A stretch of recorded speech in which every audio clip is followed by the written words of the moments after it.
I've had a lot of students come to me and say, my parents helped me so much with the money for our education.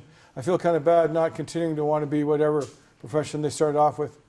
And I said, that's okay. Sometimes it takes you a while to think about things, and life happened to you to be able to make those different choices.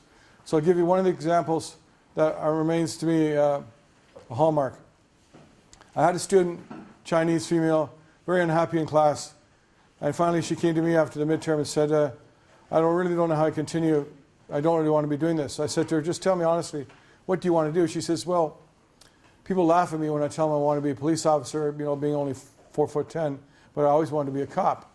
I said, well, guess what? You can do both things. She said, come on, how can I do that? I said, let me ask you a question. If someone stole $45 million from Royal Bank, do you think they're going to send down 2 police sergeants who are 6'5", carrying pistols on their belt, or they're going to pick someone like you who's got an MBA from Rotman, walk in with your notebook computer and spend about half an hour in there and figure out what happened? Oh, she said, can people do that? I said, yeah, the RCMP, CSIS, OPP, Toronto Police, they all hire people with business and marketing backgrounds. So you can have the marriage of 2 things together.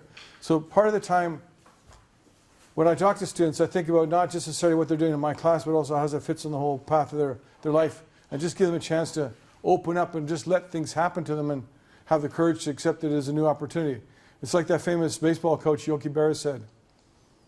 And Anthony, you can correct me if I get the saying wrong, but he said, when you come to a fork in the road, take it. Remember that? What did he mean by that expression, Anthony? When you come to a fork in the road, take it. Your choices, your destiny. Yeah, sometimes just make a decision. It doesn't matter which one. It's a decision, right? And so sometimes I thought to myself, am I just really a teacher? Am I sort of a part-time counselor or something like that? I didn't really think I had the background and skills to do that. But it made me think about the whole big picture of the sort of role that we have sometimes in contributing people's experiences in the whole education. And that's why I felt so badly about the 2021, 2022 situation with COVID, because we didn't really have to have, or have chances to get into that sort of detail with the students.